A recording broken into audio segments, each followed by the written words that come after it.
Vous arrive-t-il de vous sentir seul, même lorsque vous êtes entouré? Bonjour et bienvenue sur Letty Écoute. Aujourd'hui, j'ai envie de vous parler d'un problème que l'on rencontre tous à un moment ou à un autre. Enfin, je dis un problème, je devrais dire un sentiment, la solitude. Et surtout, ce lien humain qui nous manque même lorsqu'on est entouré. Parfois, on ne sait pas trop pourquoi. Nous vivons dans une époque extrêmement paradoxale. D'un côté, on est interconnecté, notamment via les réseaux sociaux, le téléphone portable, Internet, l'ordinateur. Et de l'autre côté, on ne s'est jamais senti aussi seul, aussi vide. Le lien humain, le vrai, le profond, il semble vraiment éloigné aujourd'hui. On peut avoir des dizaines de conversations et puis se coucher le soir avec un sentiment de vide intense, sans trop savoir vraiment pourquoi. Parfois même, on est en couple, en famille, entre amis, et pour autant, on arrive quand même à se sentir seul. En réalité, tout ça, c'est totalement humain. Ça n'a rien de définitif, ça n'a rien de grave, ça fait partie de notre humanité. Ce n'est ni une faiblesse, ni le symptôme d'une personne particulièrement sensible. C'est simplement un besoin fondamental, authentique, naturel, sans masque. Dans cette vidéo, j'aimerais vous proposer 3 moyens de recréer du lien humain. D'abord avec vous-même, la personne la plus importante, ensuite avec les autres, et puis d'une manière générale avec le monde. Parce que la solitude, ce n'est pas toujours une fatalité. Parfois, elle est une invitation à se reconnecter avec nous-mêmes autrement. Alors d'abord, la première chose, c'est d'accueillir la solitude sans honte, sans culpabilité. On associe souvent la solitude à un échec ou à un manque. On se dit, on est trop ceci, on n'est pas assez cela, on a du mal à agir. En fait, cette solitude, c'est une punition qui est due à notre comportement, qui n'a pas été, qui ne va pas en société. Et la réponse, c'est qu'on se retrouve seul, isolé, ou parfois même pire, on se retrouve entouré et on se sent quand même seul.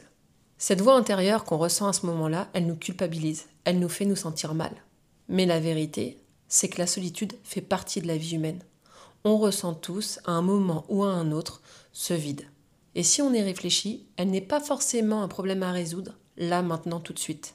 Elle est parfois juste une invitation à se reconnecter avec soi-même, à faire un voyage, certes un peu inconfortable, mais nécessaire pour redémarrer du bon pied.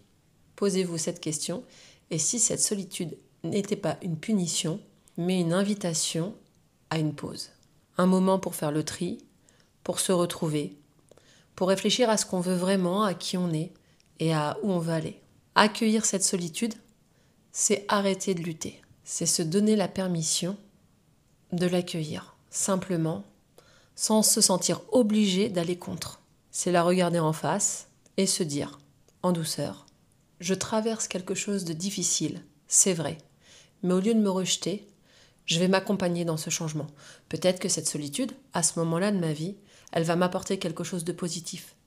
Elle va me permettre, pendant un instant, de me poser les bonnes questions, de pouvoir avancer sereinement et ensuite de m'ouvrir aux autres avec une personne nouvelle, avec le moi, le vrai moi.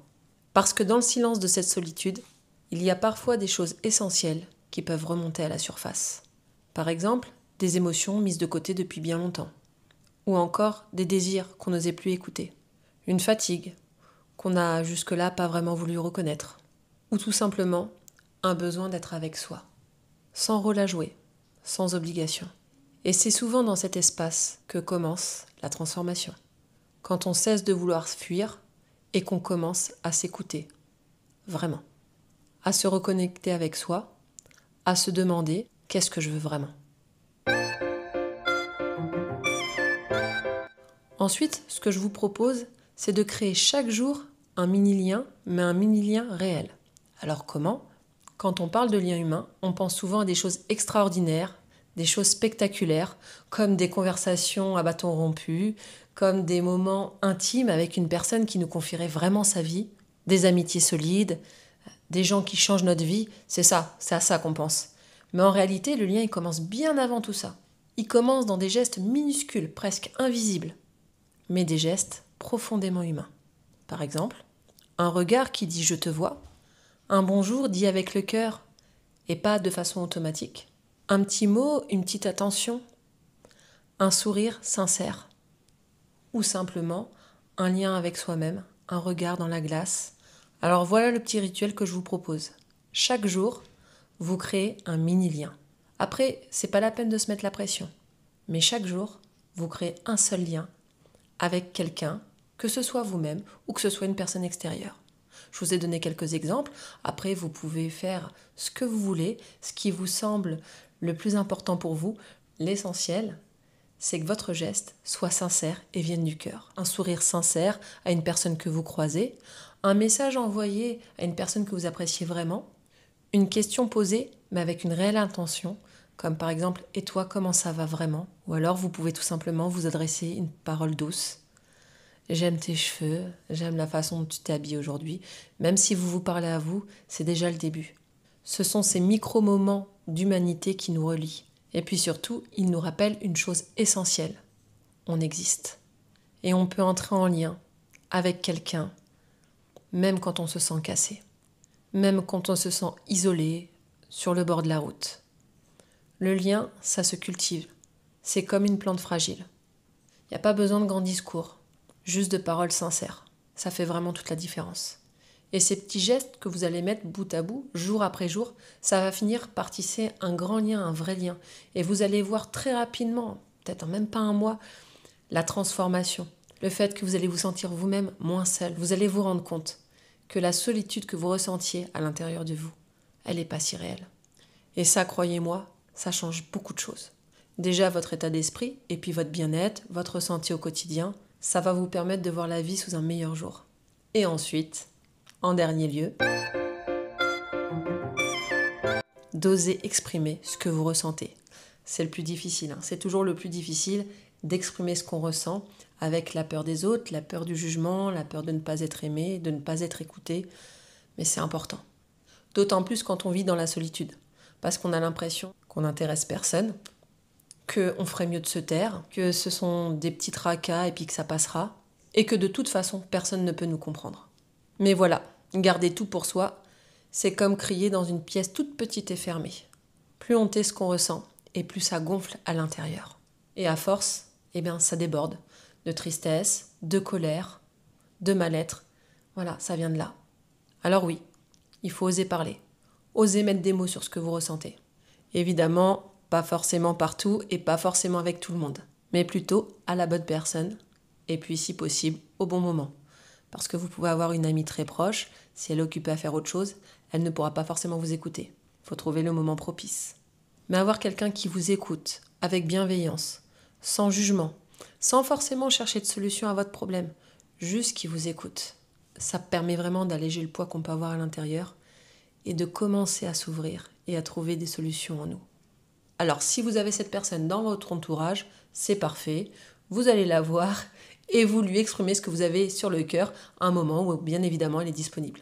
Maintenant, évidemment, si vous souffrez de solitude, il est possible que ce ne soit pas de la solitude due au fait que vous ne vous sentez pas connecté à votre entourage, mais de la solitude due au fait que vous êtes réellement seul factuellement.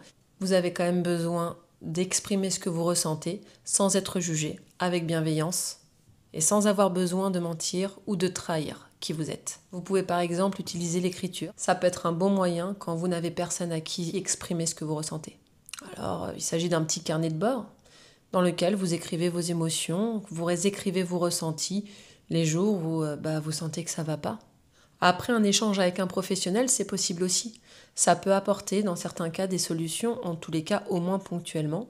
L'essentiel, c'est de ne pas rester seul avec vos émotions négatives, avec votre ressenti, avec tout ce que vous avez sur le cœur. C'est pour cette raison que j'ai créé cet espace ici.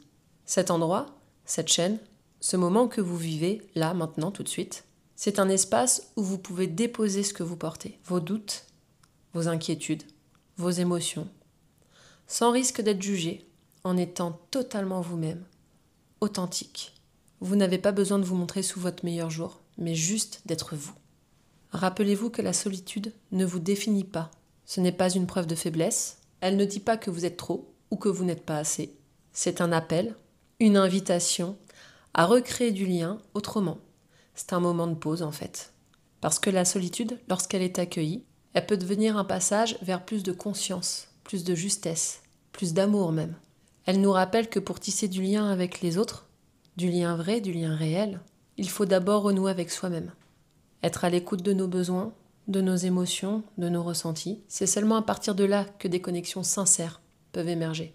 Alors si vous vous sentez seul aujourd'hui, sachez que ce n'est pas une fin, mais plutôt le début d'autre chose. D'un retour à vous-même dans un premier temps, et puis d'un nouveau type de lien dans un second temps. Plus profond, plus harmonieux, plus authentique. Parce que votre voix compte, elle a le mérite d'être entendue. Alors dites-moi en commentaire, quand est-ce que c'était la dernière fois que vous êtes senti seul et dans quel contexte? Qu'est-ce qui vous a aidé à tenir à ce moment-là? Ou vous pouvez simplement me parler de votre ressenti. Alors, soit en message privé, soit directement en commentaire. Je lirai tout et je répondrai à tout le monde. Et si vous ressentez le besoin d'aller plus loin, de parler dans un espace authentique, confidentiel, respectueux, sans jugement évidemment, je propose des accompagnements personnalisés pour que vous puissiez retrouver du lien en toute sécurité, à votre rythme, pas à pas. Si cette vidéo vous a plu, n'hésitez pas à vous abonner, liker, partager. Je rappelle quelque chose d'important, vous avez de la valeur, même dans les moments de creux. Et puis si jamais vous vous sentez seul, sachez que vous n'êtes pas autant que vous le croyez.